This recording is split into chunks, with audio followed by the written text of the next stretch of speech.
Bismillahirrahmanirrahim. Rabbi shrah li sadri wa yassir li amri wahlul 'uqdatam min lisani yafqahu qawli. Allahumma shalli wa sallim ala sayyidina Muhammad wa ala alihi wa sahbihi ajma'in.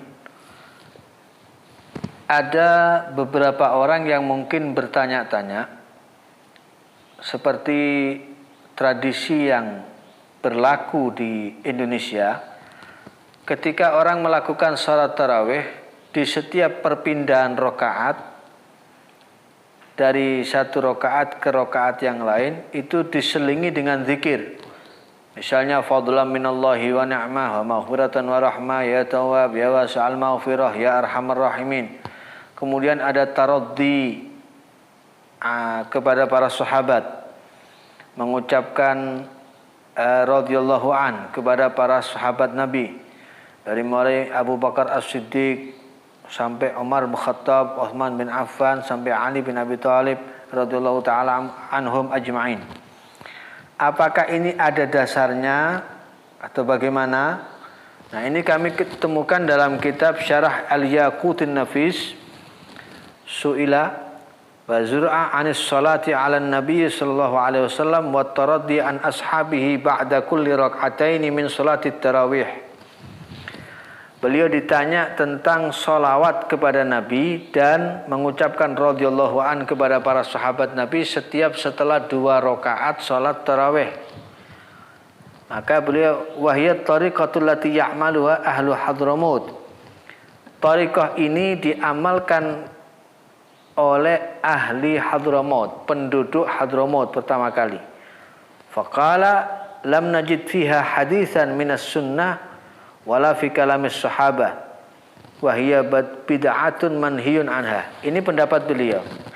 Beliau mengatakan hal ini tidak kami dapatkan dalam hadis, dalam sunnah maupun ucapan sahabat, maka beliau mengatakan ini bid'ah yang dilarang. Ini pendapat beliau, Bazur'ah. Tetapi kata pengarang Syarah Al-Yaqutun Nafis, lakinnaha hasanatun. Ini adalah sesuatu yang baik. Fa kaifa yunha anha? Bagaimana mungkin dilarang dan dianggap ini sebuah bid'ah yang tidak baik? Sementara wassalaf min ulama'i Hadramaut rajahul ityana bi ayyi dzikrin. Bahwa para ulama salaf dari ulama-ulama Hadramaut, mereka mengunggulkan untuk melakukan zikir apa saja.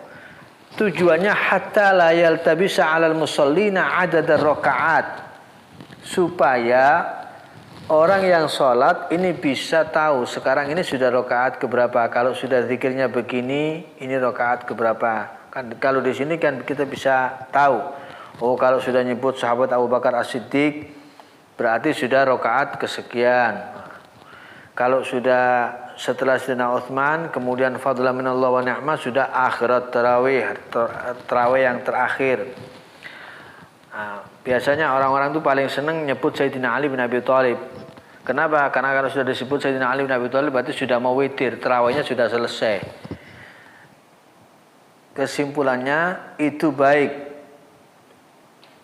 Selain itu, wahyas salatu 'alan nabiy sallallahu alaihi wasallam ma'a taraddi an ashabi.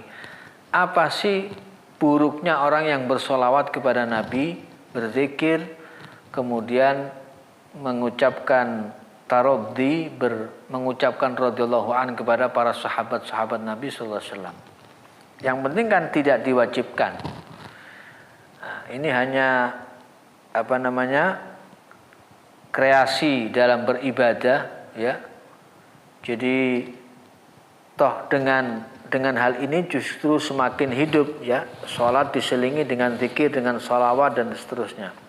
Bahkan di sini dijelaskan bahwa kana as-sayyidul 'allama Abdullah bin Idrus radhiyallahu anhu yataraddu an Umar bin Abdul Aziz ba'da ar-rak'atain al-awwalain min al-witr wa dhalika fi Masjidis Saqqaf bi Tarim.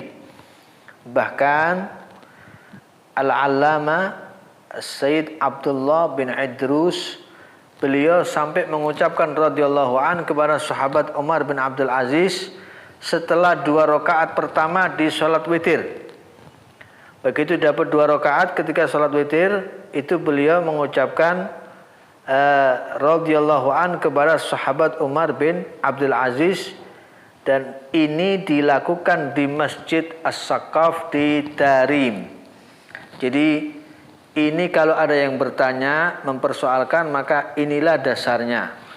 Dan ini tentunya bukan sesuatu yang buruk dan baik untuk diamalkan. Saya kira ini yang perlu kami sampaikan dan semoga bisa menjawab pertanyaan beberapa orang tentang hal ini. Wallahu ta'ala a'lam bissawab.